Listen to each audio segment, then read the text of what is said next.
Bem-vindos à aula de função de duas variáveis reais a valores reais, onde o tópico abordado vai ser o tema hessiano.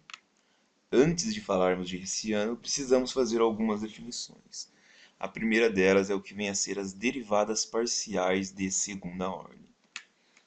Então, dada uma função real de duas variáveis f, vimos como construir as funções da derivada parcial com relação a x e a função derivada parcial com relação a y. E ambas também são funções reais de duas variáveis. Podemos então continuar o raciocínio e definir a função derivada parcial com relação a x da derivada parcial com relação a x. Isso é, a segunda derivada parcial com relação a x da f. Podemos também produzir a função da derivada parcial com relação a y da derivada parcial com relação a y de f. Isso é, a função segunda derivada parcial com relação a y de f. Também podemos fazer a derivada parcial com relação a x da derivada parcial com relação a y de f e a derivada parcial com relação a y da derivada parcial com relação a x de f. E essas duas últimas chamamos de derivadas parciais mistas. Então, a partir da f, sabíamos como construir duas outras funções.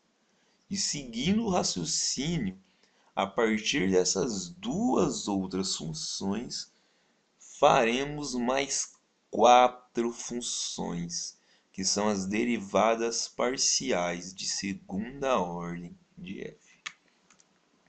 Como primeiro exemplo, consideremos a f dada por esse polinômio. Queremos calcular todas as derivadas parciais de segunda ordem. Primeiro, vamos calcular as derivadas parciais de primeira ordem, derivada com relação a x e com relação a y, que são dadas por essas expressões. Agora, vamos calcular as derivadas parciais de df dx. Então, vamos calcular as derivadas parciais dessa função aqui. Então, primeiro, vamos derivar essa função com relação a x. O resultado que nós obtemos é esse. Então, essa é a segunda derivada parcial de f com relação a x. Agora, vamos derivar a mesma função com relação a y. Obtemos esse resultado aqui, que é a derivada parcial mista de f com relação a x com relação a y. Porque primeiro eu derivei f com relação a x e depois com relação a y. Agora vamos calcular as derivadas parciais da derivada parcial de f com relação a y. Então vamos calcular as derivadas parciais dessa função aqui. Então, calculando primeiro a derivada com relação a x, obtemos essa função, que é a derivada parcial mista de f com relação a y com relação a x.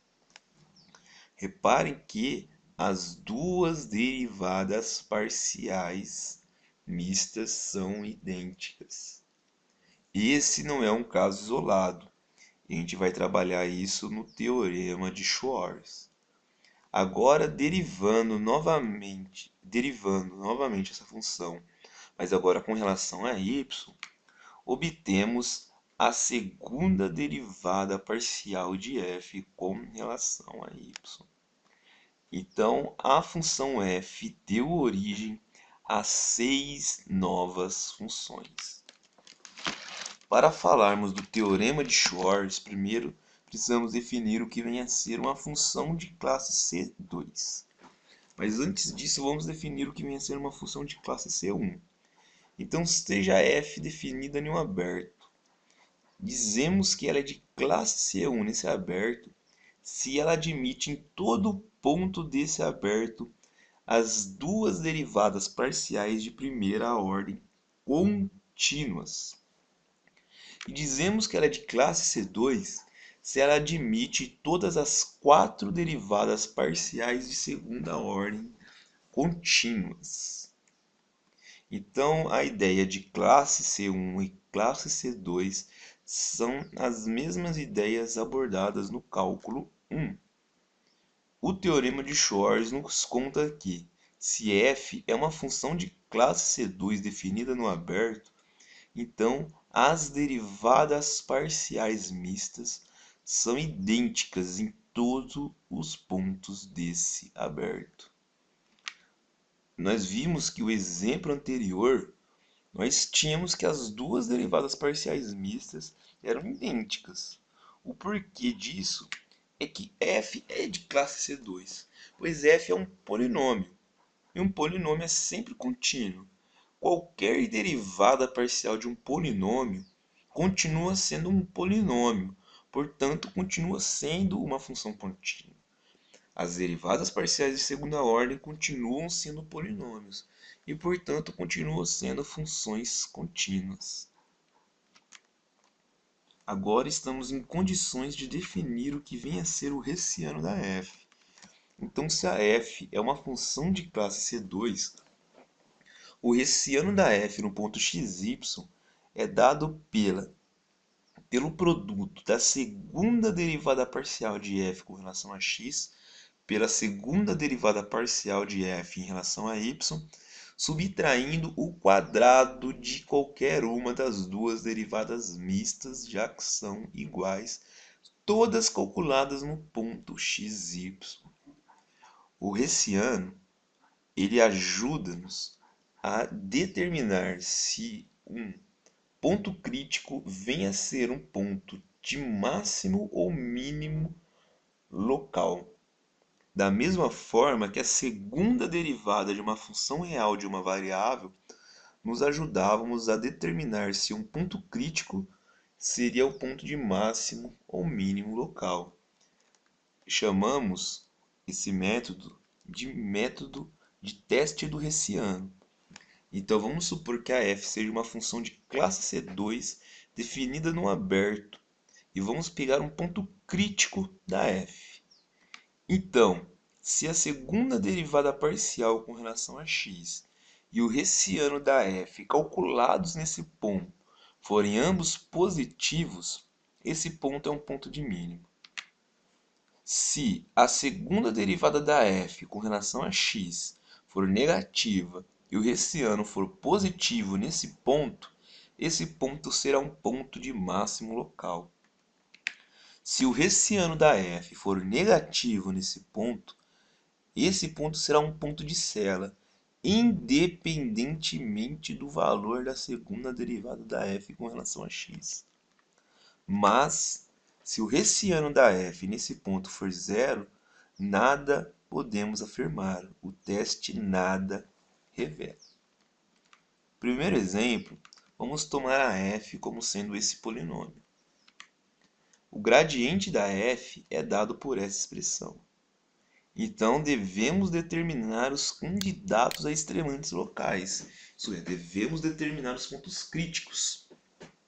Então, devemos resolver o sistema 3x² menos 3 igual a zero e 3y² menos 3 igual a zero. As soluções desse sistema são os pontos 1, 1, menos 1, 1, 1, menos 1 e menos 1, menos 1. Vamos fazer o teste do hessiano em cada um desses pontos.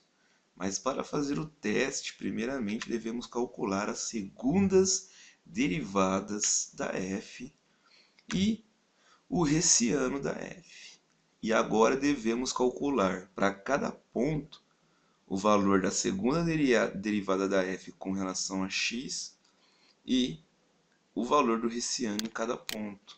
Então, primeiramente, para o ponto 1, 1, temos que tanto o hessiano quanto a segunda derivada da f com relação a x são positivos. Logo, ele é um ponto de mínimo local. Para o ponto menos 1, temos que o valor do hessiano é positivo, mas o valor da segunda derivada da f com relação a x é negativo. Portanto, menos 1, 1 é um ponto de máximo local. Para os pontos menos 1, 1 e 1, menos 1, o valor do hessiano da f em ambos os casos é negativo. Logo, ambos os pontos são pontos de Cella, eles não são extremantes. Então é dessa maneira que o teste da segunda, do hessiano, nos ajuda a determinar os pontos de máximos e mínimos locais. Reparem que a expressão da f é bem mais complicada do que nos exemplos da aula anterior. Então seria difícil uma análise direta para determinarmos se esses pontos seriam de máximo ou mínimo local. Então esse teste do hessiano nos ajuda, principalmente quando a f tem uma expressão complicada. No próximo exemplo, vamos tomar a f como sendo esse polinômio. O gradiente da f é dado por essa expressão. Então devemos determinar as soluções do sistema 12x² igual a 0 e 8y² igual a 0. A única solução desse sistema é o ponto 0, 0. Portanto, 0, 0 é o único ponto crítico da f. Para fazermos o teste do hessiano, devemos calcular as segundas derivadas parciais da f e calcular o hessiano da f. O hessiano da f no ponto 0, 0 é 0. Portanto, o teste nada revela. Então, quando tivermos o caso do hessiano ser 0, devemos analisar aquele ponto, se ele é um ponto de máximo, de mínimo local ou um ponto de Cella individualmente. Nesse caso, pela expressão da f ser uma soma de números não negativos, fica fácil para nós analisarmos. Pois, sendo a f sempre não negativa, o valor mínimo que ela pode assumir é o zero. E é justamente no ponto 0, 0 que ela assume esse valor. Portanto, 0, 0 é um ponto de mínimo global. Então, sempre que o hessiano da f em um ponto for 0, nós devemos analisar caso a caso esse valor. Espero que tenham gostado e até a próxima aula.